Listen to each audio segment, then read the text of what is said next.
Well, as if things couldn't get more distressing, there have been some anxiety-inducing things claimed and discussed on social media as of late. So if you're somebody who has your fingers on the pulse of social media, especially Catholic social media, you've probably seen a lot of conversation speculating about whether or not Pope Francis is truly the Pope, or is he an anti-Pope, or if he's possibly a heretic as well. And some of these speculations have come from a lot of the usual suspects, which shouldn't be terribly surprising, but also from some who are quite respectable in circles of Catholic commentary. And so I can understand if for a lot of people, this is a source of again, distress and anxiety. And like many controversies, I see a lot of people falling into two alternative camps. One is to completely dismiss these commentaries and these arguments as if they are just insane, outlandish, and not worthy of consideration. And then to insist that things are fine. There's nothing to worry about. Pope Francis he's a great pope, and things are good in the church. The other is to obviously immediately adopt these kinds of arguments and to embrace them and to denounce the problems that they see in the church and to interpret the problems they see in the church through this lens of either Pope Francis being an anti-pope or a heretic. I'm not terribly convinced that either of these approaches are fruitful or helpful for us as the laity, who I'm primarily aiming this video at. So when I talk about us and what it is that we should be doing, I'm talking about people like myself who sit in the pews. If you are somebody who wields significant authority in the church, I'm flattered that you're watching one of my videos, but this isn't primarily for you. You have bigger responsibilities and authority to apply that I couldn't comment on, and I wouldn't know how to give you advice about that. But for the rest of us who have similar functions in the church and society to me, I thought I would offer this video as an opportunity to hopefully help you in your discernment about these kinds of things. And I also want to urge you to listen to this entire video if you plan on considering any of it. This is going to be something that is easily misunderstood if you jump to conclusions about what I'm saying without the entire context of what I intend to say in this video. So please watch the entire video. If you don't have time, if you're just kind of surfing at the moment and you only have a few minutes here or there, and you can't listen to this entire video, I would urge you to turn it off and wait for a moment when you do have time to listen to the entire context of what I have to say. And also just a very quick mention of a sponsor of my channel. If you want to support my channel and you happen to be in a position where you can make use of the sponsor of this video, then please do. It's Real Estate for Life. If you're somebody who is moving, who is looking at moving, especially to a place where you don't have contacts or people who you are familiar with, especially realtors, then Real Estate for Life is a network of realtors who share your values. They're pro-life, they're Christian, often Catholic, and they will understand the unique needs that you might have in trying to find a home and a neighborhood and a place to live that will suit your family's priorities and needs. So if you want to get connected with a realtor like that, check out realestateforlife.org and let them know that you heard about them through my channel, and that will help them, or that will help my channel through by them giving me a donation through that.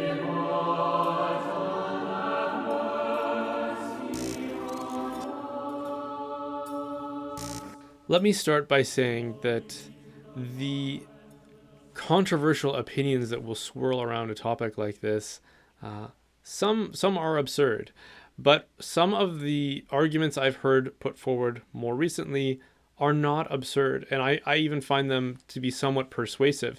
Now, there might be holes in their logic, and they might be not as convincing or conclusive as you might want for such an important question, but I don't think they're the kinds of arguments that you can just easily dismiss and set aside and say, oh, that's utterly ridiculous, based on your necessary conclusions about the fact that there can't be an anti-pope and the pope can't be a heretic, because that's not necessarily true.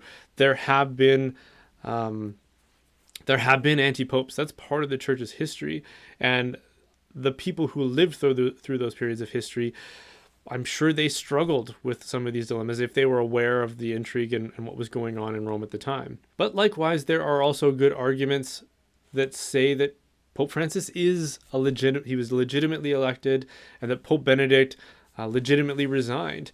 And there are good arguments to say that Pope Francis isn't a heretic, that some of the things that may have convinced you that he might be are maybe based on a misunderstanding, based on poor translations, because he's often speaking in Italian, or because he's speaking in a casual way without the kind of precision you might want from someone who's addressing doctrines or even dogmas for that matter. So that's probably the first point I would want to make about this, is that this is difficult to resolve.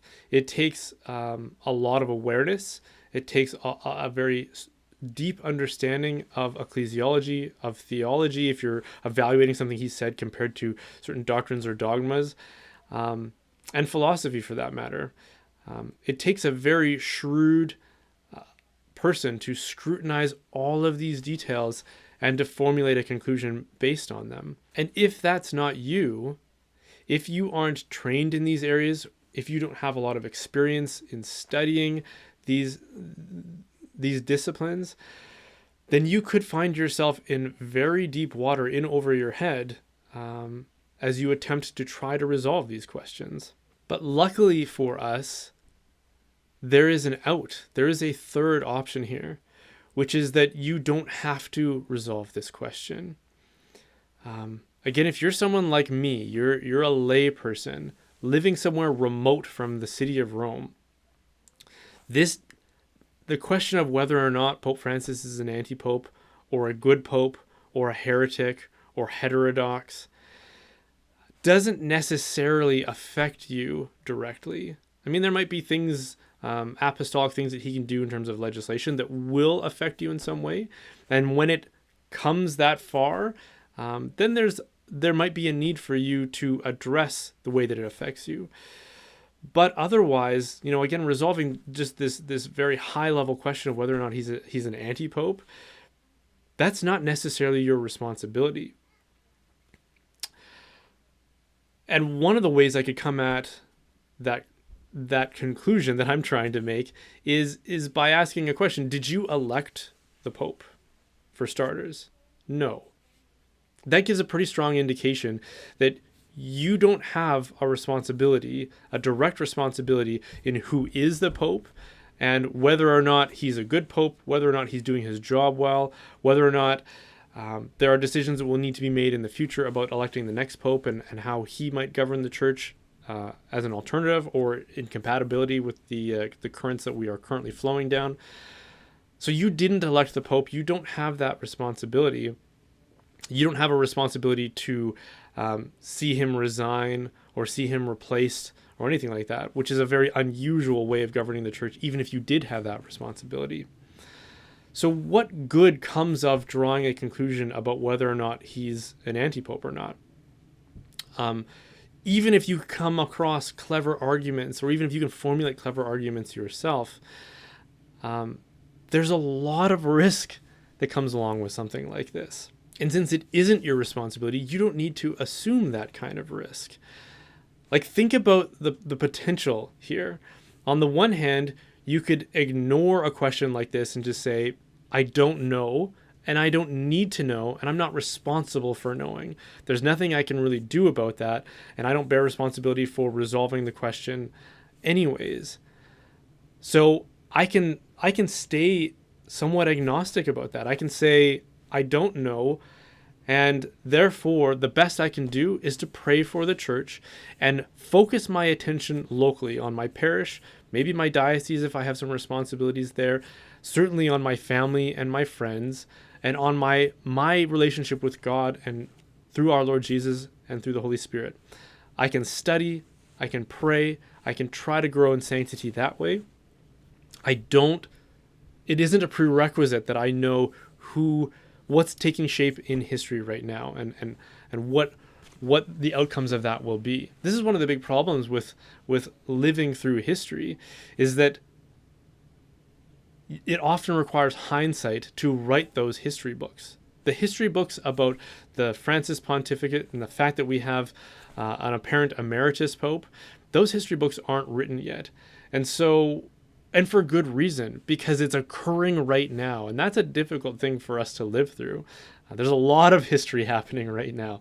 And those of us who are struggling in the midst of that might be doing so to a degree that is unnecessary, because we're trying to draw conclusions about this. We're trying to make sure that we understand everything that's going on conclusively.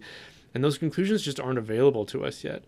There is a degree with which we have to allow these events to unfold, and we have to do so with calm and with peace and without risking our own souls in the process. And that's probably the critical thing about this question. First of all, again, you don't have to resolve the question of whether or not Pope Francis is an anti-pope. But you could try to, but what are the risks associated with that? If you decide that he is an anti-pope and you're wrong, you've seriously jeopardized yourself, your soul, and embraced schism as a result, which is this very, very serious sin. If you decide that you don't know the answer to that question and you will act as if Pope Francis is the Pope, or that Pope Benedict might still be the Pope, and that you will pray for both of them out of goodwill, well, is God going to blame you for that? Is he going to say, you should have figured this out? I don't think so, because again, it's not your responsibility. And there's no risk with that. You're not jeopardizing yourself, and you're not potentially becoming a schismatic in the process. And what reward is there in trying to resolve this question? You may decide that Pope Francis is an anti-pope, and you might end up being right in that, not because you had considered all the possible variables and you knew for sure you had done all the necessary due diligence to resolve that question. That's not why. It would be because of luck. It would be because some of the things that might contribute to that conclusion made sense to you, and there's a lot that you didn't know, and you just avoided those, and then out of luck, you ended up having the right answer. Well, when your judgment comes, do you think God will be like, ha, way to go? Wow, that was a tough riddle I set for you, and you figured it out. Well done, good and faithful servant.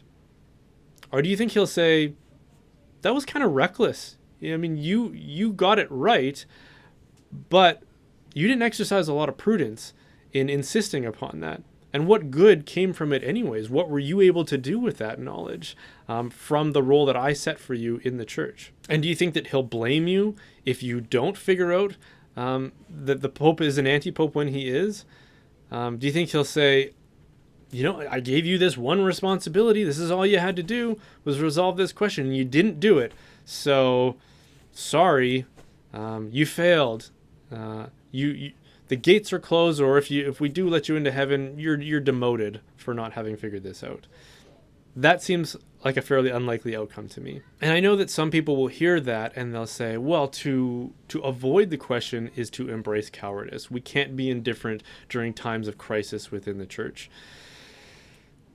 And I would reply, that's true if it's your responsibility, if it's necessary to resolve this question. And I don't think it is necessary. I think that for our function in the church, for me as a father and as a husband and as a disciple and a faithful member of the church, I have enough that I can draw from, that I know for sure is good, is dogmatic, is the truth of the Catholic faith, to inform me in my journey, in my pilgrimage, and gives me the principles I need to live by.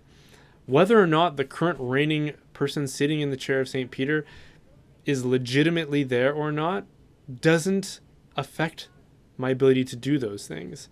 And again, because it's not my responsibility, I'm not a cardinal, I'm not a bishop, certainly. I just don't need to resolve that question. So no, I don't think that it is cowardice. I think it's prudence.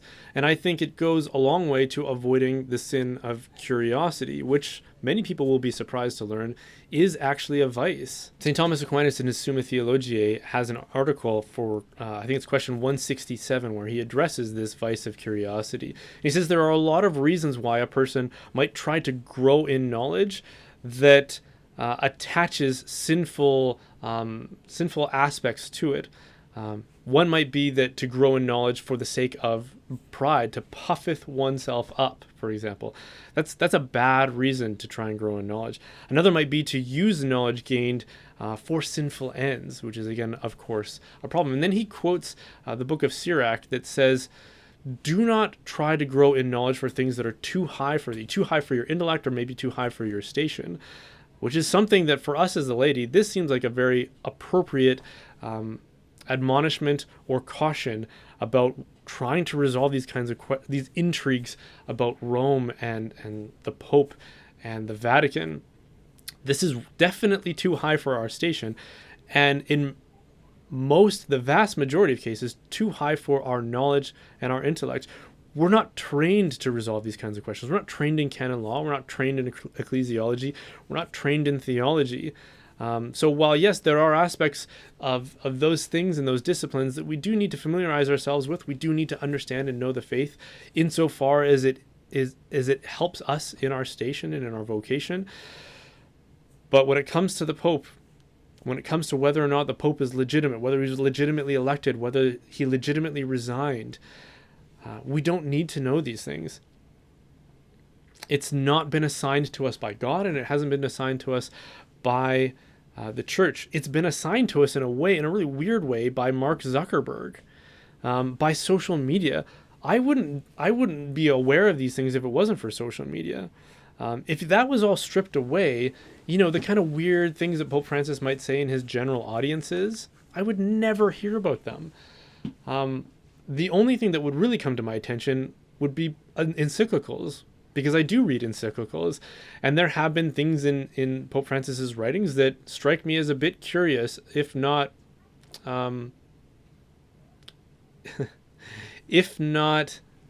something I would be cautious about accepting. But for most people, they wouldn't hear about this if it weren't for somebody on social media who was bringing it to your attention. And this is the great temptation with social media, is that it inspires curiosity.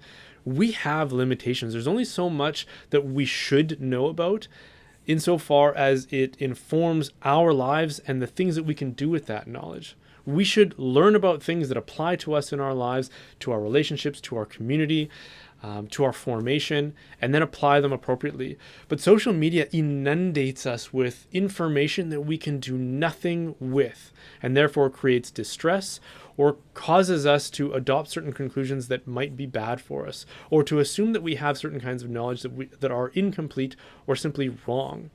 And those are all the kinds of risks that come with the vice of curiosity. And social media is relentless in tempting us towards curiosity.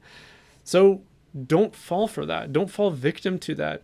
Don't let that steal your peace. Don't let that funnel you into potential schismatic waters. And don't let that potentially rupture your relationship with the Pope, with the Pontiff, and with the Church, and ultimately with God. So again, what can we be doing? Well, I don't think expressing your outrage or sharing this kind of information on social media does much good at all, if any. What we can do is pray for the Church. We can pray for Pope Francis. We can pray for Pope Benedict. We can pray for renewal and cleansing and healing and clarification in this age we live in, such that the Church can then function again in a way that reaches the souls of those it needs to reach. But for those of us who have already been reached by the Church, we don't need to jeopardize that relationship and the work that the Holy Spirit has already done with us by preoccupying ourselves with information and questions that we can't resolve, and that run the risk of turning us into schismatics in the process. So I hope that is a help to you. I hope that that's a consolation to you, and that it helps you, if nothing else, spend less time fixating your attention on this kind of information and these kinds of questions. Thanks for watching. The reason I can continue making content like this is because of the generous support of my viewers. If you feel called to support this work, then consider joining the Reinforcements, which is my online community. There are multiple tiers, including free access for those who can't help financially but still want to join. You can join up at www.brianholdsworth.ca. Certain levels will also get a free gift basket from Glory and Shine, who is a family-owned Catholic bath and body products company whose beard balm I'm wearing right now. It's like aromatherapy for your face. Even if you don't join, they make amazing products, so check them out at gloryandshine.com. And don't forget to like and subscribe. You don't have to agree with everything I said to get value out of these kinds of conversations, so be sure to subscribe to be edified or challenged. There's value in both.